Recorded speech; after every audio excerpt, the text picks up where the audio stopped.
রাদিয়াল্লাহু তাআলা আনহুমা قال قال رسول الله صلى الله عليه وسلم لا حسد الا على اثنين। হযরত ইবনে ওমর রাদিয়াল্লাহু তাআলা আনহু বলছেন, দুই ব্যক্তি ছাড়া কারো সাথে ঈর্ষা করা যায় না, প্রতিযোগিতা করা যায় না।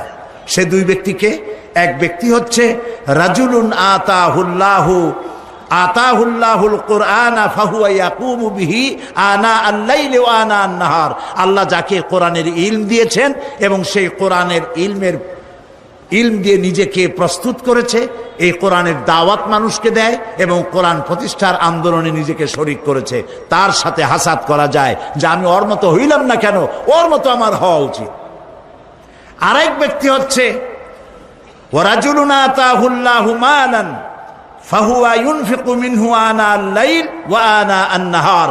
আর যে ব্যক্তিকে আল্লাহ পাক ধন সম্পদ দান করেছেন, এই ধন সম্পদ দিয়ে সে আল্লাহর দ্বীনকে প্রচার করার জন্য আল্লাহর রাস্তায় খরচ করতেছে, তার মতো হওয়ার জন্য প্রতিযোগিতা করা যায়, তার মতো হওয়ার জন্য প্রচেষ্টা করা যায়, হাসাদ করা যায় তার সাথেও।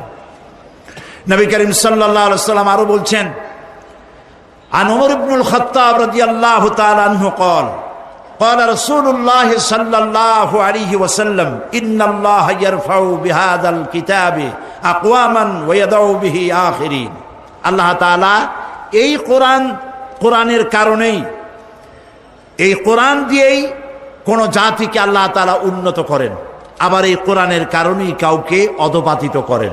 এই পৃথিবীতে যারা মুসলমানেরা যখন পৃথিবীতে সুনাম অর্জন করেছিল, পৃথিবীতে যখন তারা মাথা উঁচু করে দাঁড়িয়েছিল, সেটা কোরআনের বরকতেই।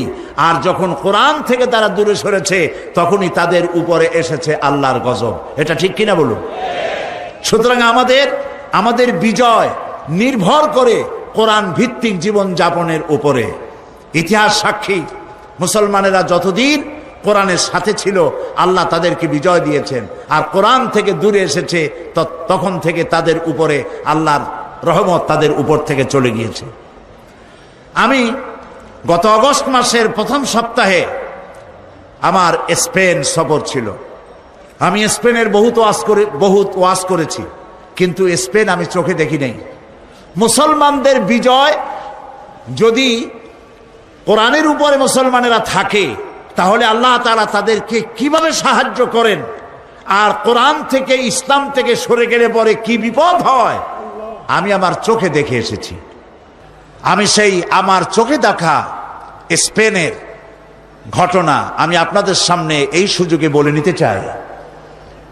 711 খ্রিস্টাব্দ থেকে 1492 খ্রিস্টাব্দ পর্যন্ত সুদীর্ঘ 800 বছর আমরা শাসন করেছি স্পেন, পর্তুগাল এবং ফ্রান্স।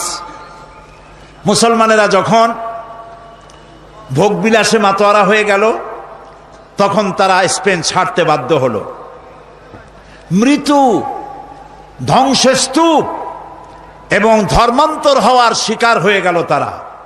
তাদের মসজিদ সমূহ বিরান হয়ে গেল, মসজিদগুলো থিয়েটার হয়ে গেল, শরাবখানায় পরিণত হয়ে গেল।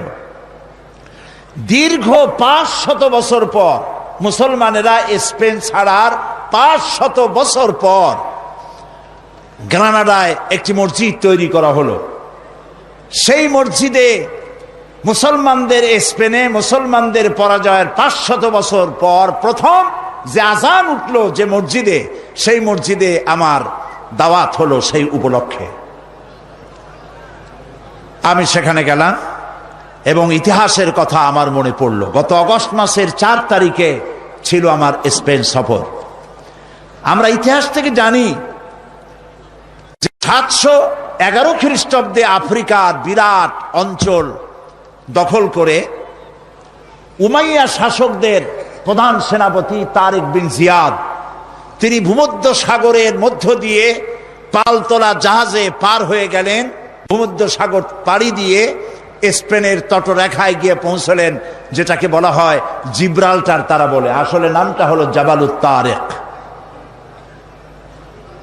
আমরা ইতিহাস থেকে জানতে পারি যে নবী করিম সাল্লাল্লাহু আলাইহি ওয়াসাল্লামের ইন্তেকালের 70 বছর যেতে না যেতে মুসা বিন নুসাইর জয় করেন গোটা আরব ভূখণ্ড, এবং মুহাম্মদ বিন কাসিম জয় করেন সিন্ধু, ভারতের সিন্ধু দখল করলেন তিনি।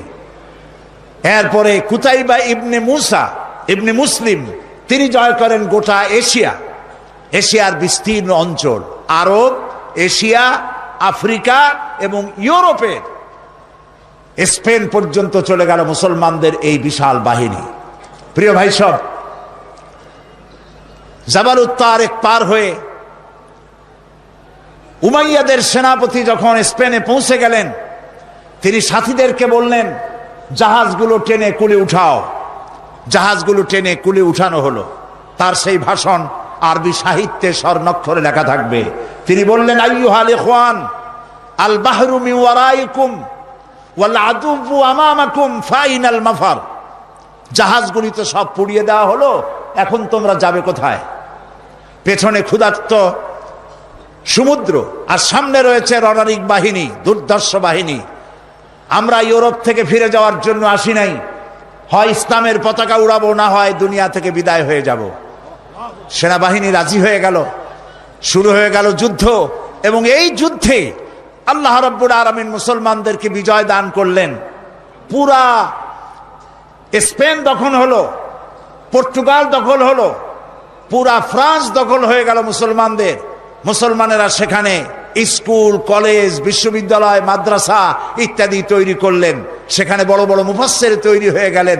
আল্লামা কুরতুবির মতো মানুষ, কর্ডোবায় বাড়ি ছিল, সেজন্য কুরতুবি বলা হয়। তাফসীর প্রেমিক আলেমদের কাছে তাফসীরে কুরতুবি 1000 বছর পরে আজও প্রিয়। মনীষার অঙ্গরে চলে এলেন ইবনে রুশদ, চলে এলেন আল্লামা কুরতুবি, আল্লামা আন্দুলুসি চলে এলেন, এবং তারা জ্ঞান বিজ্ঞানের যে বিশাল গবেষণাগার তৈরি করলেন। পার্শ্ববর্তী দেশ থেকে Yugoslavia, Romania, Poland, Britain, Hungary, Switzerland, Netherland, England, Denmark, এসব দেশ থেকে হাজার হাজার মানুষ পাড়ি দিল মুসলমানদের কাছ থেকে জ্ঞান অর্জন করার জন্য। সুবহানাল্লাহ। প্রিয় ভাই সব, আজ আমরা সন্ত্রাসী হয়ে গেছি।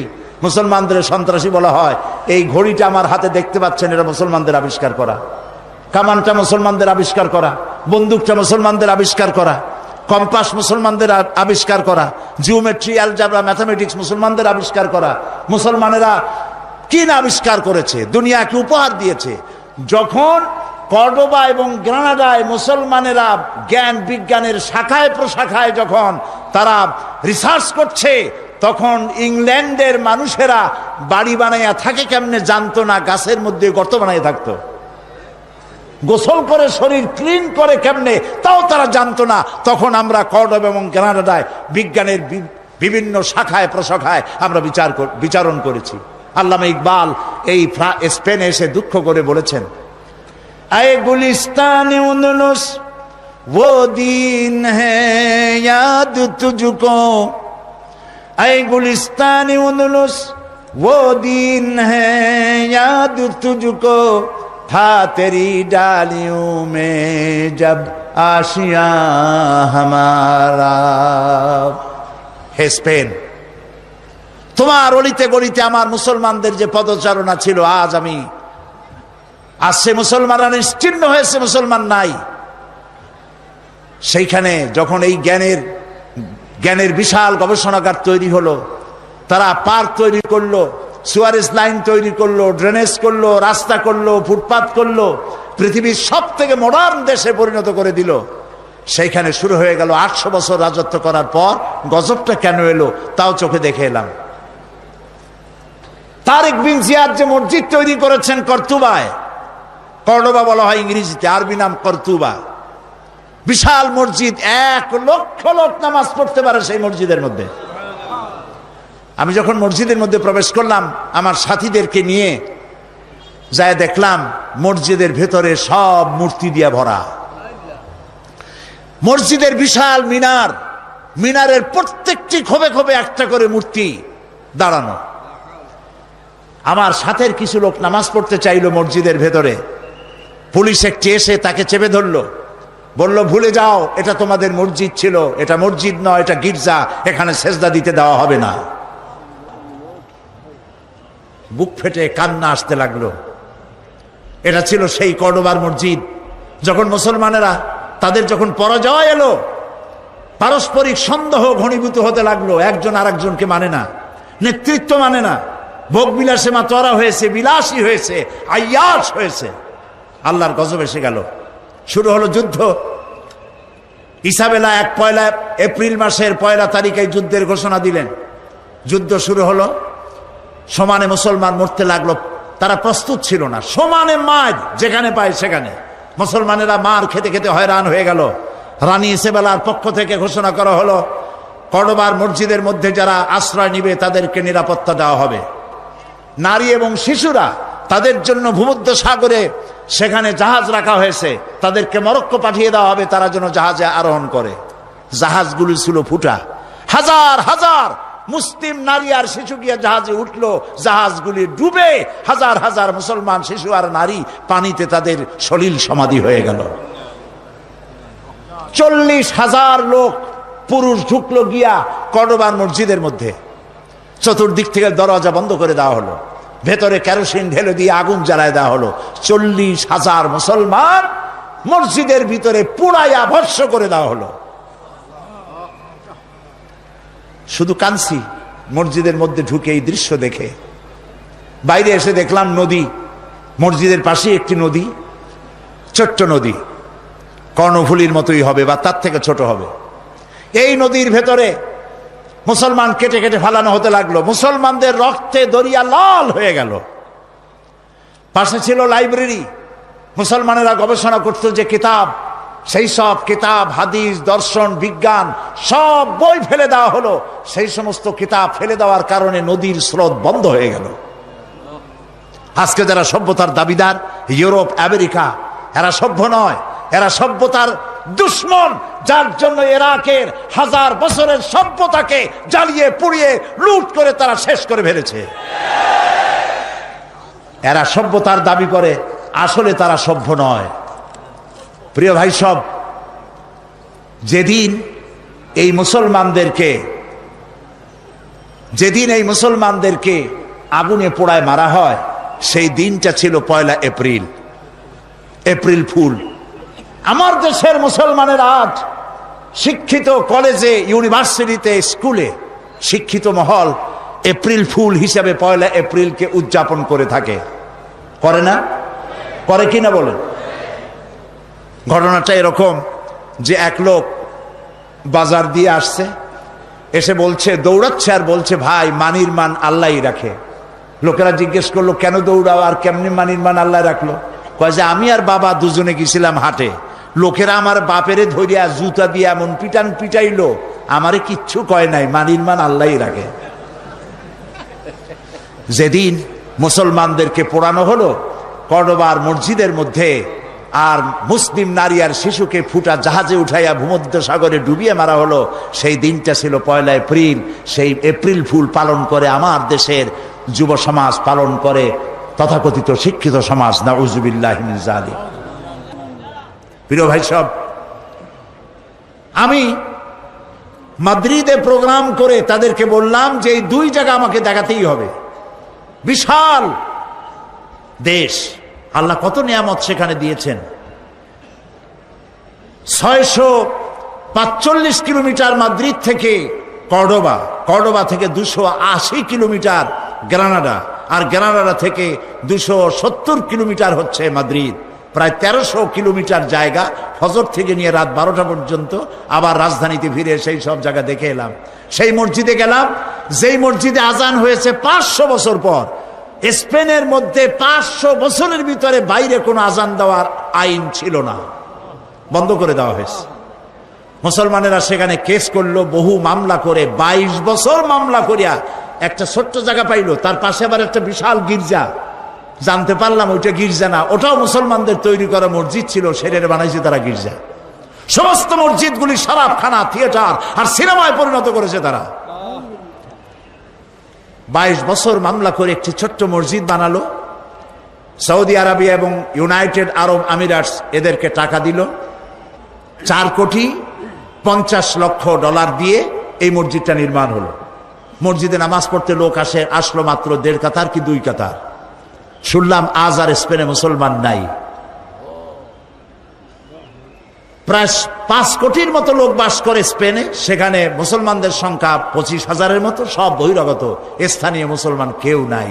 আর 1 এপ্রিল যখন আসে তখন স্প্যানিশরা লম্বা লম্বা জামা গায়ে দিয়া, মুখে নকল দাড়ি রেখা, মাথায় টুপি আর রুমাল পরিয়া তারা সারা রাত মদ খায় আর নাচে। আজকের এই দিনে আমরা মুসলমানদেরকে তাড়াই দিতে পেরেছিলাম। প্রিয় ভাই সব, আজকে সেই মুসলমানদের যে বিরাট পতন হলো, সেই পতনের কারণ ছিল কোরআন শরীফের দাওয়াত দেওয়া থেকে, তাওহীদের দাওয়াত থেকে তারা নিজেদেরকে দূরে সরিয়ে ফেলেছিল। তারা তাওহীদের দাওয়াত দেয়নি, তারা মানুষকে কোরআনের দিকে আকৃষ্ট করেন এই ক্ষমতার উপরে টিকে থাকার জন্য বিলাসী জীবন যাপন করেছে। আবু আবদেল ছিল তাদের শেষ রাষ্ট্রপ্রধান। যখন যুদ্ধ শুরু হলো সে দৌড়াচ্ছিল, তার মায়ের কাছে গিয়ে কাঁদতেছিল। মা বলল, তোমার বাবারা, তোমার বাপ দাদারা এই দেশ দখল করেছিল বুকের রক্ত দিয়া, আর তুমি বুকের রক্ত দিয়ে এ দেশকে রক্ষা করতে পারলে না। এই নাও আমার হাতের চুরি পরিয়া আফ্রিকার জঙ্গলে গিয়া পালায় যাও। আমার জন্য খুব ভালো হতো যদি তোমার মুখ আমি না দেখতে পারতাম আমার মরার আগে। প্রিয় ভাই সব, এ ছিল মুসলমানদের করুণ ইতিহাস। কিন্তু মুসলমানদের মূল ইতিহাস ছিল যে কোরআন যখন এসেছিল, আল্লাহ তাআলা বলেছেন, قد جاءكم من الله نور وكتاب مبين। আমি আল্লাহর পক্ষ থেকে তোমাদের জন্য এসেছে আলো। আমি তোমাদেরকে একটা আলো দিয়েছি, ওয়া কিতাবুম মুবিন, আর সুস্পষ্ট একখানা কিতাব আমি তোমাদেরকে দিয়েছি। এখন যে আলো দিলাম সে আলোর নাম হলো মুহাম্মদুর রাসূলুল্লাহ সাল্লাল্লাহু আলাইহি ওয়াসাল্লাম, আর কিতাব হচ্ছে এই কোরআন শরীফ। এই দুইটা জিনিস দিলাম। আর নবী করিম সাল্লাল্লাহু আলাইহি ওয়াসাল্লাম যখন ইন্তেকাল করেন তখন তিনি বলে গিয়েছিলেন, তারাকতু ফীকুম আমরাইন, দুটো জিনিস আমি তোমাদের জন্য রেখে গেলাম। একটা হলো কিতাবুল্লাহ, আর একটা কি? রাসূলের সুন্নাত। এই দুটি জিনিস রেখে গেলাম। এই কোরআনকে যদি তোমরা মেনে চলো, এই কোরআনের অনুকরণ যদি করো, তাহলে তোমাদেরকে কেউ গোমরাহ করতে পারবে না।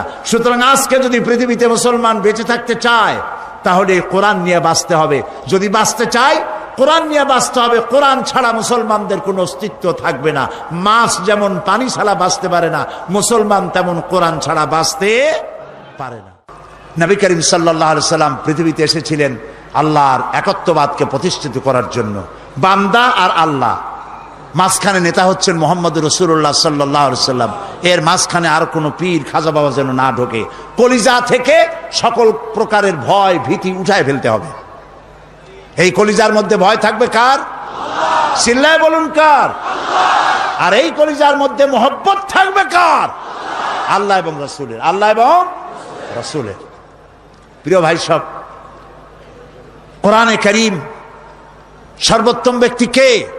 নবী করিম সাল্লাল্লাহু আলাইহি সাল্লাম বলেছেন, খায়রুকুম মান তাআল্লামাল কুরআনা ওয়া আল্লামাহু, তোমাদের মধ্যে উত্তম হচ্ছে সেই ব্যক্তি যে ব্যক্তি নিজে কোরআন শেখে এবং অপরকে শিখায়। কারণ কোরআন হচ্ছে ফুরকান। আল্লাহ তাআলা বলছেন, তাবারাকাল্লাযী নাযালাল ফুরকানা আলা আবদিহি লিয়াকুনা লিল আলামিনা নাযীরা। অতীব বরকতপূর্ণ সেই মহান সত্তা আল্লাহ রাব্বুল আলামিন, যিনি ফুরকান দান করেছেন, আল ফারকু বাইনাল হক ওয়াল বাতিল, এমন কিতাব দান করেছেন যা দিয়ে হক এবং বাতিল, সত্য আর মিথ্যার মধ্যে পার্থক্য সৃষ্টি করা যায়। তার নাম কোরআন শরীফ। কোরআন যদি বুঝতে পারি তাহলে অন্ধকার থেকে আমরা বাঁচতে পারবো। কোরআন যদি বুঝতে পারি জাহালাত থেকে আমরা বাঁচতে পারবো। এই জন্য কোরআন শরীফ ধীরে ধীরে পড়া, বুঝে পড়া এবং সেটাকে আমল করা, এই জন্যই কোরআন নাজিল হয়েছে। নবী করিম সাল্লাল্লাহু আলাইহি সাল্লাম এই কোরআন দিয়ে একটি সমাজ গড়ার জন্য তাকে অনেক পরিশ্রম করতে হয়েছে, রক্ত দিতে হয়েছে, দান মোবারক শহীদ হয়েছে, সাহাবায়ে কেরাম জীবন দিয়েছেন। আর এই কাজে রাসূলকে সহযোগিতা করেছেন সব থেকে বেশি যুবকেরা। কারা করেছে বলুন তো? আজকে তাকায় দেখেন আপনার ডানে আর বামে, আপনার ডানে আর বামে তাকায় দেখেন তো কারা কারা বেশি? যুবকেরা বেশি। নবী করিম সাল্লাল্লাহু আলাইহি ওয়াসাল্লাম বলেছেন, উসিকুম বিশ-শাবাবি খায়রা ফাইন্নাহুম আরাক্কু আফইদা লাকাদ বাআসানি আল্লাহু বিল হানিফিয়্যাতি সামহা ফাহালাফানিয়া শাবাব ওয়া খালাফানিয়া শুয়ুখ। নবী করিম সাল্লাল্লাহু আলাইহি ওয়াসাল্লাম বলেছেন, উসিকুম বিশ-শাবাবি খায়রা, আমি তোমাদেরকে নসিহত করছি তোমরা যুবকদের ব্যাপারে কল্যাণকামী হবে। কোরআনের ঝান্ডাকে বুলন্দ করার জন্য রক্ত দিতে পারে কারা? বলেন কারা? রাসূলের হাদিস, রাসূলুল্লাহ বলছেন যুবকদের ব্যাপারে তোমরা কল্যাণকামী হও। আর আমি পৃথিবীতে এসেছি উদারতা সহকারে, আল্লাহর দ্বীন নিয়ে পৃথিবীতে এসেছি। এই আমার আল্লাহর দেওয়া এই বিধান কায়েমের জন্যে যুবকেরা আমাকে সাহায্য করেছে আর বিরোধিতা করেছে বুড়োরা। আজকে মাহফিলে যারা বৃদ্ধ আছেন তাদের কিন্তু শঙ্কিত হওয়ার বা লজ্জা পাওয়ার কোনো কারণ নেই। আমিও আপনাদের দলে, আমরা ওই যৌবনকাল কাটায় আসছি, ঠিক কিনা? ঠিক কিনা? যৌবনকালটা যদি আল্লাহর জন্য কাটায় আসতে পেরে থাকি তাহলে সেখানে আল্লাহ তাআলা আমাদেরকে অবশ্যই পুরস্কৃত করবেন ইনশাআল্লাহ। বলি ইনশাআল্লাহ। আমরা যদি ইতিহাসে উচ্ছল প্রাণবন্ত বাংলার দামাল ছেলে যুবক যাদেরকে আমি দেখতে পাচ্ছি এই তাওহীদের ঝান্ডা নিয়ে যদি তারা ঝাঁপায় আসে, ময়দানে এগিয়ে আসে, তাহলে অবশ্যই বাংলাদেশে কোরআনের রাজ কায়েম হবে ইনশাআল্লাহ।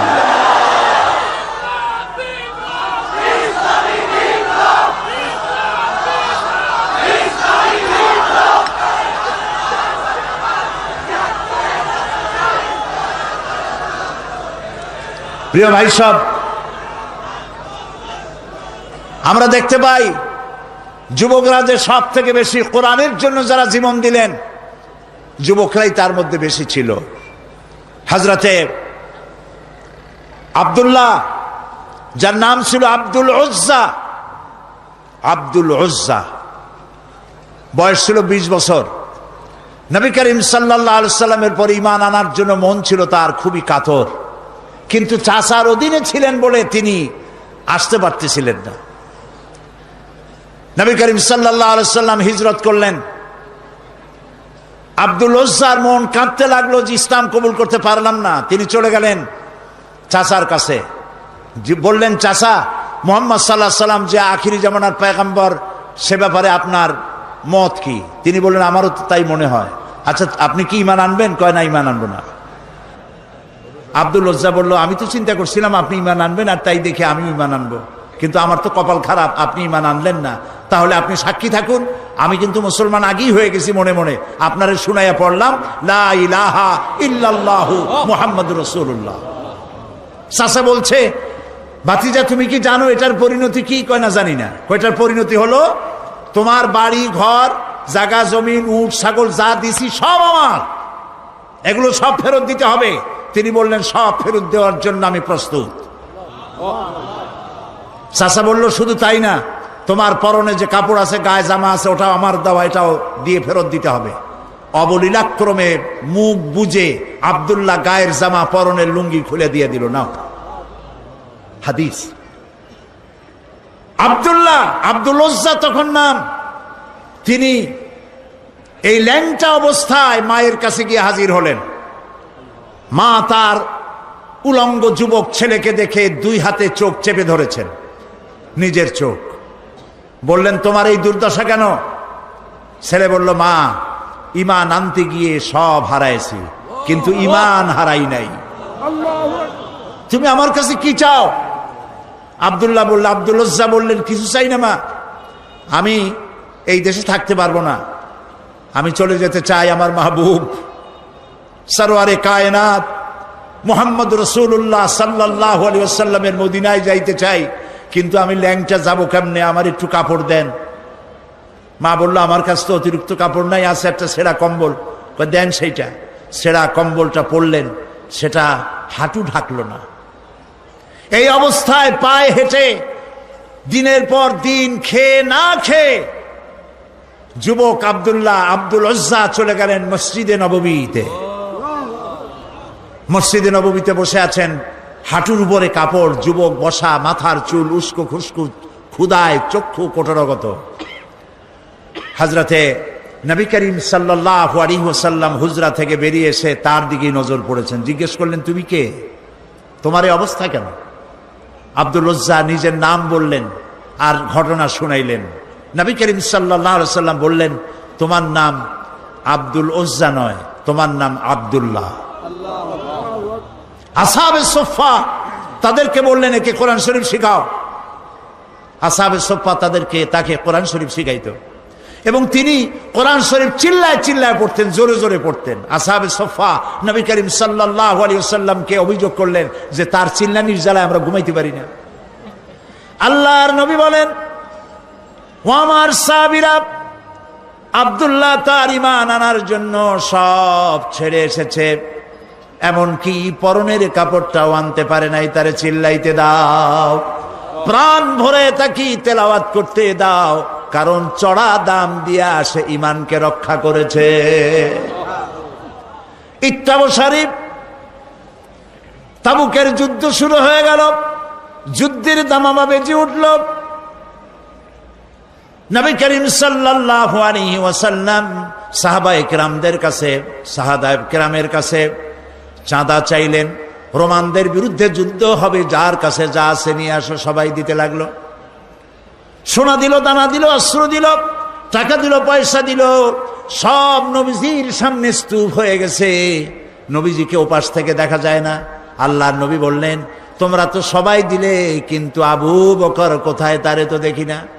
হযরতে আবু বকর রাদিয়াল্লাহু তাআলা আনহু একটি খুঁটির আড়ালে দাঁড়ানো ছিলেন, সেখান থেকে তিনি বেরিয়ে আসলেন। হাতে একটা ছোট্ট টোপলা ছিল, তিনি তা ধরিয়ে দিলেন নবীর হাতে।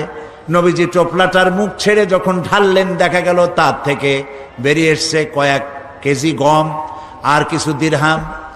হযরতে নবী করিম সাল্লাল্লাহু আলাইহি ওয়াসাল্লাম হযরত আবু বকরের চেহারার দিকে তাকিয়ে দেখেন, হযরত আবু বকরের চোখ থেকে পানি পড়ে দাড়ি মোবারক ভিজে ভিজে পড়ছে। নবীজি প্রশ্ন করলেন, আবু বকর? হযরতে নবীজি সমস্ত সাহাবীদের দিকে তাকায় বললেন, ও আমার সাহাবীরা, রোমানদের বিরুদ্ধে লড়াই করার জন্য তোমরা যা কিছু আজ সাহায্য করেছো, সকল সাহায্যের চাইতে আবু বকরের দান আল্লাহর কাছে বেশি মর্যাদা হয়ে গেছে। তাদের ধারণা হলো, তা কেমনে হলো, এত এত দিলাম। নবীজি জিজ্ঞেস করলেন, ওমর কত দিছো, বাড়ি কত? ওসমান কত দিছো, বাড়ি কত? সবাই বলল, এত এত দিছি, বাড়ি এত এত আছে। সবশেষে নবীজি হযরত আবু বকর রাদিয়াল্লাহু তাআলা আনহুকে প্রশ্ন করলেন, আবু বকর তুমি কত দিয়েছো আর বাড়ি কত আছে? হযরত আবু বকর রাদিয়াল্লাহু তাআলা আনহু বললেন, ইয়া রাসূলুল্লাহি, আবু বকরের ঘরে জাগতিক সম্পদ বলতে যা বুঝায় সব এনে নবীজির কদম মোবারকে হাজির করে দিয়েছি।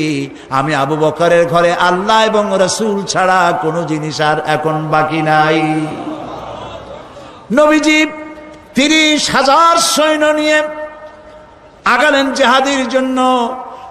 প্রতিমধ্যে হযরতে আব্দুল্লাহ নবীজির সামনে এসে দাঁড়ালেন, বললেন, ইয়া রাসূলুল্লাহ, আমি আমার নজরে তাকায় দেখলাম সাহাবায়ে কেরাম যার কাছে যা ছিল সব আপনার পায়ের উপরে, আপনার কদম মোবারক উৎসর্গ করেছে। আমার কিছু নাই, এই যুদ্ধে কিছুই দিতে পারলাম না। আমি শুধু দোয়া চাই, হে রাসূল, আমার সবচাইতে প্রিয় জীবনটা যেন এই জিহাদে আমি দান করে দিতে পারি। প্রিয় ভাইয়েরা আমার, নবীজি বললেন, একটা গাছের ছাল নিয়ে আস। একটা গাছের ছাল আনা হলো। নবীজি গাছের ছালটা নিয়ে হযরত আব্দুল্লাহ হাতে বেঁধে দিয়ে বললেন, রব্বুল আমিন, আমি আব্দুল্লাহর রক্তকে কাফেরদের জন্য হারাম বানাইয়া দিলাম। হযরত আব্দুল্লাহ বলেন, ইয়া রাসূলুল্লাহ, আমি চাইলাম শহীদ হওয়ার জন্য, আর আপনি আমার রক্ত কাফেরদের জন্য হারাম করে দিলেন।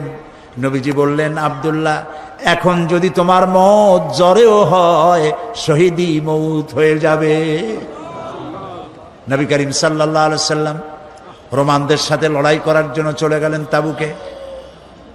রোমান সৈন্যরা যখন শুনেছে যে আল্লাহর নবী নিজে আসতেছেন আর তার সাথে রয়েছে 30,000 সৈন্য, 2 লক্ষ কাফের সৈন্য সমানে পালাইছে উল্টা দিকে, জিহাদের ময়দানে আর আসে নাই। রাসূলুল্লাহ তাবুকে পৌঁছে গেলেন। 20 দিন এখানে তিনি অপেক্ষা করলেন। একদিন নবীজির কানে খবর এলো, কেউ এসে খবর দিলেন, ইয়া রাসূলুল্লাহ, আপনি যে আব্দুল্লাহকে মহব্বত করেছিলেন, গাছের ছাল পরায় দিয়েছিলেন। সেই আব্দুল্লাহ কয়েকদিন জ্বরে ভুগে এই গত রাত্রে ইন্তেকাল করেছেন। নবীজি বললেন, তাকে দাফনের ব্যবস্থা করো। কাফন পরানো হলো, দাফনের ব্যবস্থা করা হলো। কবরের ভিতরে একজন নামলেন, আর দুইজন বহন করে নিয়ে এলো লাশ। একজনে একটা বাতি ধরায় রাখলো, রাতের বেলায় টিম টিম করে বাতি জ্বলে। আর দুইজন বহন করে নিয়ে এলো লাশ। একজনে একটা বাতি ধরায় রাখলো, রাতের বেলায় টিম টিম করে বাতি জ্বলে।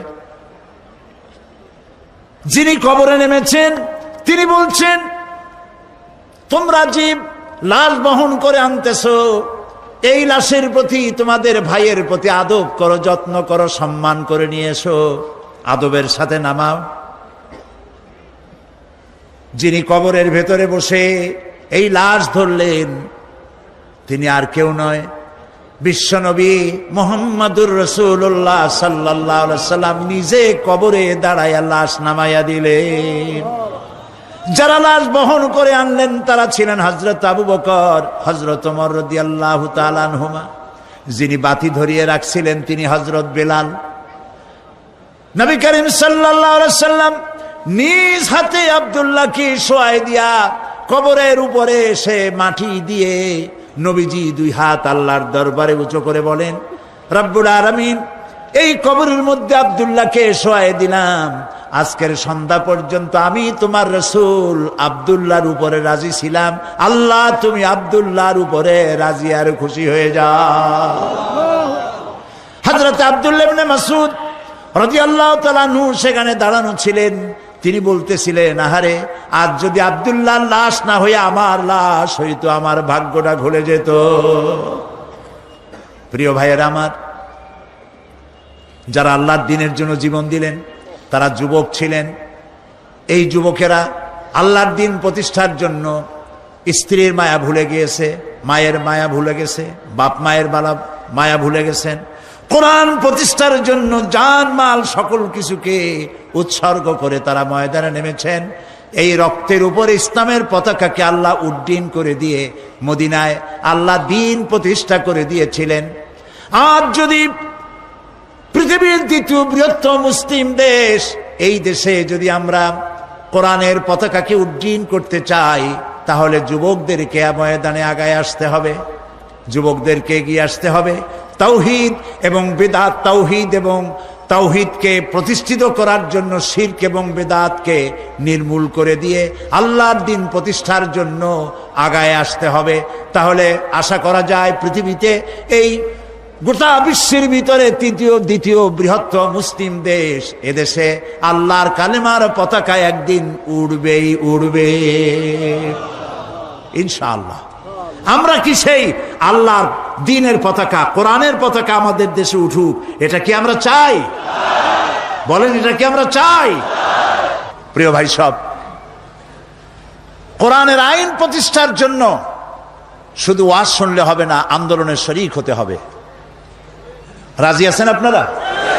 কোরআন প্রতিষ্ঠার আন্দোলনে শরীক হতে হবে। কোরআন যারা প্রতিষ্ঠা করতে চায় তাদের সাথে শরীক হতে হবে। অনেকে বলে যে এত দল, আমরা কোন দিকে যাব? বলেন এরকম, ইসলামের অনেকগুলি দল, আমরা কোন দিকে যাব? এরা খুব চালাক মানুষ। এত দল, তাতে আপনার দরকার কি? আপনি যখন আপনার যখন অসুখ হয় তখন ডাক্তারের কাছে যান, রুগী আপনার অসুখ দেখাইতে। এ কথা তো বলেন না যে এত ডাক্তার চট্টগ্রাম শহরে, গিন্নার চোটে কোনো ডাক্তারের কাছে যায়নি, এটা আপনারা বলেন নাকি? কেস হয়েছে, মামলা হবে, এই মামলার জন্য উকিল ধরতে হবে। এখন আপনি দেখেন এত উকিল, কাজে কোনো উকিলের কাছে যাব না, এরকম কোনো পাগলে করে নাকি? দল অনেক আছে, তাতে কি হয়েছে? সেই দলের সাথী আপনারা হন। আপনাকে বেছে নিতে হবে ভালো উকিলকে, আপনাকে বাঁচতে হবে যে ভালো ডাক্তারকে, আন্দোলন খুঁজতে হবে কোন আন্দোলনে, কোন দলে গেলে পরে আপনার কোরআনের রাজ বাংলাদেশে কায়েম হতে পারে, সেটা আপনাকে বেছে নিতে হবে। দল তো অনেকগুলি তৈরি হয়ে গেছে। প্রিয় ভাই সব, ইসলামী আন্দোলন যারা এই দেশে করে, যারা জান দিল, রক্ত দিল, জীবন দিয়েছে, এবং যারা প্রমাণ করতে পেরেছে যে দেশ আমরা হাতে পেলে দেশ চালাইতে পারি, প্রমাণ পাইছেন না আপনারা ইতিমধ্যে? বলেন পেয়েছেন না? তাহলে ইসলাম প্রতিষ্ঠা যারা করে সেই আন্দোলনে শরীক হতে হবে। লা ইসলামা ইল্লা বিল জামা ওয়ালা জামা ইল্লা বিল ইমারা ওয়ালা ইমারা ইল্লা বিত তাআ। সংগঠন ছাড়া ইসলাম চলতে পারে না। এই জন্য সংগঠনভুক্ত হতে হবে আমাদের সকলকে, আমাদের সকলকে ইসলামী সংগঠনভুক্ত হতে হবে। আল্লাহ যেন আমাদেরকে ইসলামী আন্দোলন করার তৌফিক দান করেন, আমাদের সকলকে যেন দ্বীনি আন্দোলনে শরীক হওয়ার তৌফিক আল্লাহ দান করে দেন।